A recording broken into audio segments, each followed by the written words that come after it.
Reprise le débat. L'honorable député de Mirabel. Merci, Madame la Présidente. Madame la Présidente, jamais le Bloc québécois n'a sanctionné les actions qui ont eu cours dans les rues d'Ottawa. Jamais. Ce sont des actes répréhensibles.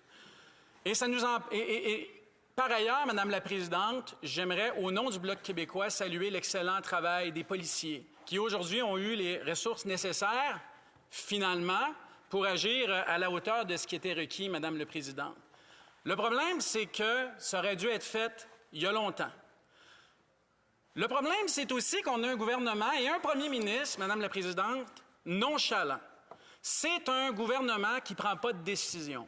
Chantal Hébert disait hier à la radio qu'elle qui a couvert tellement de gouvernements depuis si longtemps, que chaque gouvernement successif au Canada était de plus en plus centralisateur, et je la cite, avec le gouvernement qu'on a actuellement, on a atteint le bout de l'exercice, Madame la Présidente. C'est un gouvernement qui est incapable d'agir, qui est incapable de prendre la décision. On comprend que le premier ministre a dû se confiner, mais quand c'est le temps de décider, Madame la Présidente, on dirait que la COVID longue. Madame la Présidente, ce qui est arrivé avec la loi sur les mesures d'urgence, c'est un coup de publicité, comme seul ce premier ministre sait le faire. Le problème, c'est qu'on crée un dangereux précédent. Madame la Présidente, le sceau a été brisé. J'ai peur et nous craignons que dans l'avenir, un autre gouvernement pourra se justifier de ce qui est arrivé dans les rues d'Ottawa pour réinvoquer la loi sur les mesures d'urgence lorsque l'enjeu sera local, lorsque l'enjeu sera partisan, lorsque l'enjeu fera l'affaire du gouvernement. En l'utilisant dans les circonstances actuelles, on salit la réputation du Canada encore plus. Madame la Présidente, les précédents parlent d'eux-mêmes et le Bloc québécois leur a prêté sa voix. J'aimerais vous en donner un. Je vais vous parler du Sommet des Amériques, à Québec, en avril 2001, où on a érigé une clôture de 3 mètres de haut sur 4 kilomètres de long dans un secteur résidentiel densément peuplé, où les forces de sécurité ont été fournies par la Sûreté du Québec, la Police de Québec, la GRC, le SCRS, les Forces armées canadiennes, où les manifestants étaient organisés, financés, motivés, remettaient en question l'autorité de l'État, Madame la Présidente. Ils ont fait avorter un projet d'accord de libre-échange. Jamais on n'a invoqué à ce moment-là l'état d'urgence parce que les gouvernements, incluant le gouvernement fédéral, étaient prêts. C'est ça qui arrive. On est devant, Madame la Présidente, un gouvernement qui ne gouverne pas. Un gouvernement qui n'est pas capable de prendre des décisions. Un gouvernement qui n'est pas capable de se nommer un ambassadeur à Paris, Madame la Présidente. Un gouvernement qui est incapable de faire ses appels d'offres à temps dans les projets de transport ferroviaire que les Québécois attendent. Un gouvernement qui ne décide pas sur Huawei alors que tous ses partenaires commerciaux l'ont déjà fait. On se demande parfois si c'est qu'un gouvernement qui est capable de quoi que ce soit. Ce qui est arrivé dans les rues nous montre que nos présomptions sont peut-être justifiées, Madame la Présidente. Alors oui, le Bloc québécois a posé des questions. Le Bloc québécois a demandé une cellule de crise. Le Bloc québécois est intervenu. Et on nous a accusés de demander aux politiciens, Madame la Présidente, de contrôler la police. Le chef de la police d'Ottawa, le 7 février dernier, a demandé 1800 policiers supplémentaires. Réponse du gouvernement, 275, dont 20 seulement ont été affectés aux manifestations. En pourcentage, ça veut dire qu'1% des demandes d'effectifs de la police d'Ottawa a été rencontré. C'est 99% d'échecs, Madame la Présidente, c'est mesurable, et c'est mesurable en proportion de ce que la police d'Ottawa elle-même a demandé, alors qu'il était encore temps d'agir, Madame la Présidente. Alors, oui, il est possible de collaborer, oui, il est possible d'utiliser les lois en vigueur, oui, il est possible de punir ces actes répréhensibles, et c'est pour ça que la motion votée par l'Assemblée nationale du Québec, qui demandait à ce que la loi sur les mesures d'urgence ne s'applique pas au Québec, insistait aussi sur la nécessité que le gouvernement fédéral collabore avec les provinces. S'il est une preuve que cette collaboration-là a été déficiente, Madame la Présidente, vous en avez une. La CAQ a appuyé la motion, le Parti libéral du Québec, Québec solidaire, le Parti québécois, même la députée du Parti conservateur du Québec l'a appliqué, Madame la Présidente. Mais cette unanimité-là du Québec sera ignorée grâce à la coalition du nouveau Parti libéral démocratique du Canada. Maintenant, on nous dit qu'on en avait besoin de cette loi-là. On nous dit qu'on en avait besoin notamment pour pouvoir geler les comptes de banque et agir sur des impératifs financiers, Madame la Présidente. Vous me permettrez d'être inquiet d'avoir un gouvernement qui se sent obligé d'invoquer les mesures d'urgence pour être capable de bloquer le financement de camionneurs, Madame la Présidente. Il peut arriver beaucoup plus grave. On espère que ça n'arrive pas, Madame la Présidente, mais je suis extrêmement inquiet. L'Institut sur la gouvernance de Bâle a déjà souligné que FINTRAC, le système canadien d'information et de suivi sur les crimes financiers, avait pas assez d'employés, pas assez d'argent, pas assez de ressources et qui était incapable de faire le suivi, Madame la Présidente, de telle façon à prévenir les crimes financiers. Et par ailleurs, le Canada a une réputation internationale comme étant incapable, ou peut-être ça lui tente juste pas, Madame la Présidente, de poursuivre les gens qui commettent ces crimes-là. On est au 21e siècle et le gouvernement nous confirme qu'il ne s'est pas doté des outils du 21e siècle pour faire face aux menaces du 21e siècle. Et pour des troqueurs, Madame la Présidente, on est dans les mesures d'urgence. Alors, qu'est-ce qui reste? Ah oui, Madame la Présidente, il fallait la loi sur les mesures d'urgence pour réquisitionner des remorqueuses.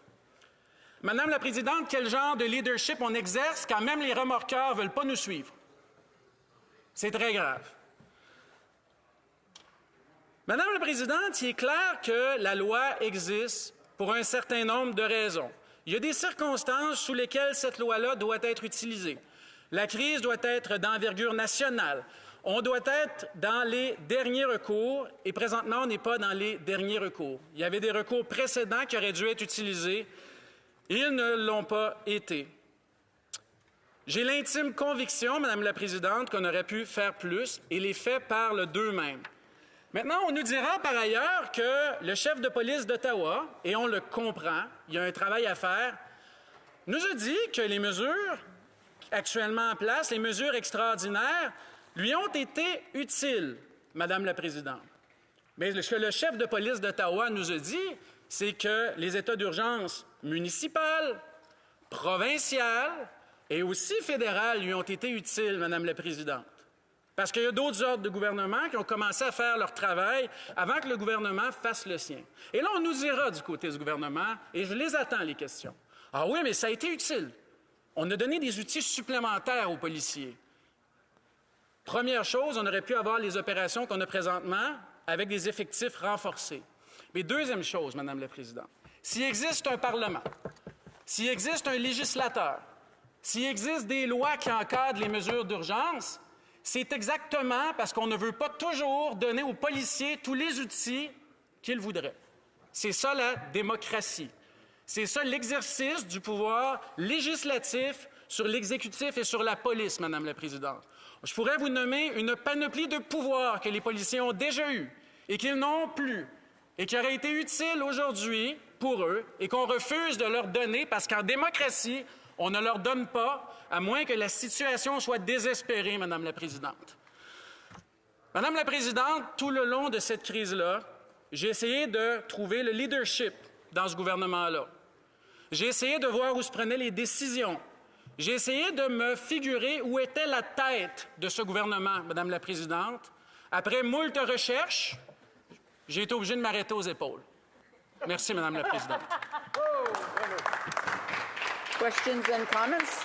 Questions et commentaires? The Honourable Parliamentary Secretary, oh yes, it's a long one, so let me just make sure I get it right. Secretary to the Minister of International Trade, Export Promotion, Small Business and Economic Development.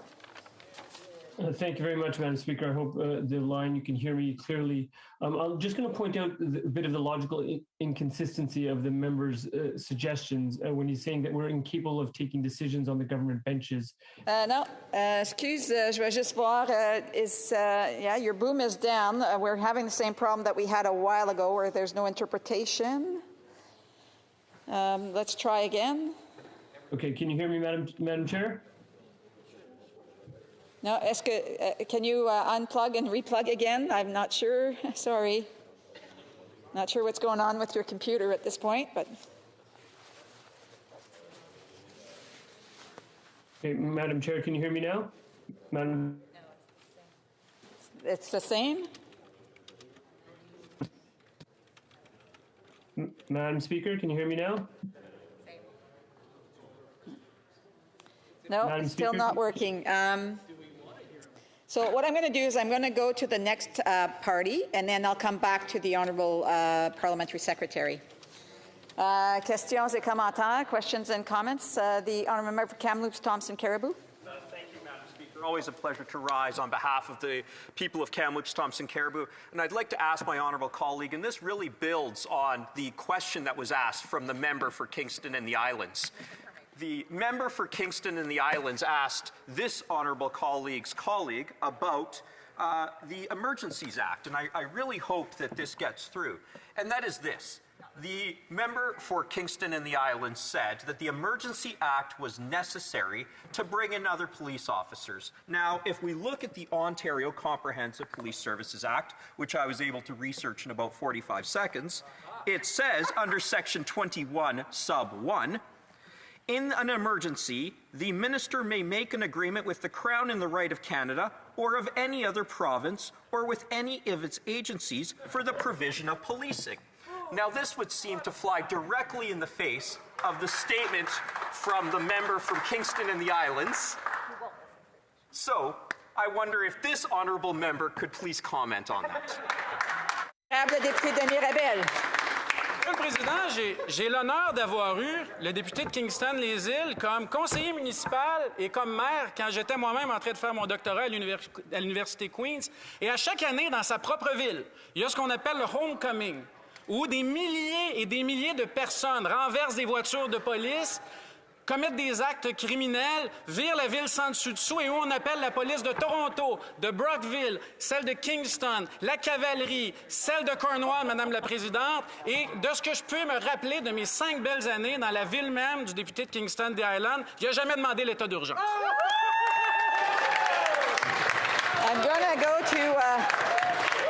I'm going to go to questions and comments to the Honourable Parliamentary Secretary again. We're going to try to see if he was able to resolve that, and if not, we're having someone from IT reach out to him. So the Honourable Parliamentary Secretary. Thank you, Madam Speaker. I hope you can hear me now, and my kids are off of Netflix. Madam Speaker, I thank the member opposite, but I'll just point out the logical inconsistency of the point that he was attempting to make vis-a-vis we are a government incapable of taking decisions when we've taken a decision that no government has ever taken in Canadian history. But let's find some common ground. The Bloc is against the blockades. The Bloc has said that the blockades are illegal. We all agree with that. We also agree in listening to the police and cutting off the funding that is supplying those blockades. And one of the tools to do so is by tracking that money to things such as credit unions, banks, cryptocurrency sites or online sites. When those sites or donations are being made from the province of Quebec, that would necessitate the application of these emergency measures in the province of Quebec.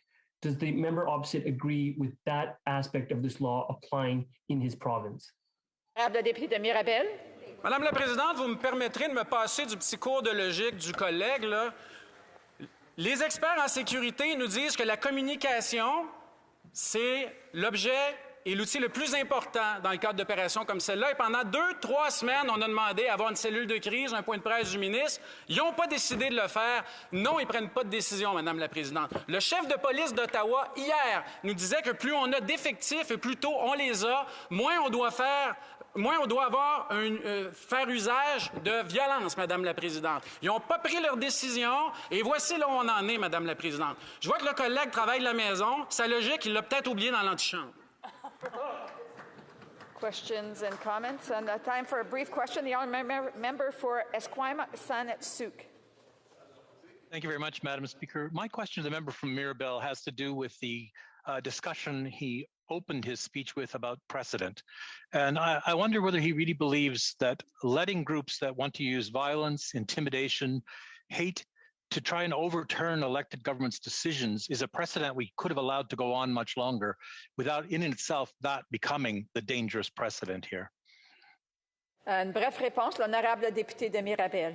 Logique, Madame la Présidente, la logique de la question du collègue qui est toute tordue, c'est de dire que lorsqu'il y a une manifestation, lorsque quelqu'un n'aime pas le gouvernement, peu importe le niveau de la menace, peu importe le niveau de l'organisation et peu importe l'inaction du gouvernement, la solution, c'est la pire, c'est la plus drastique et c'est celle de dernier recours, Madame la Présidente. On n'a jamais cautionné les actions qui avaient lieu dans la rue, on n'a jamais minimisé la menace, on n'a jamais minimisé l'importance de ça et c'est pour ça que nous, depuis 3 semaines, on fait des propositions. Madame la Présidente, je suis content de savoir que le collègue vient de se réveiller.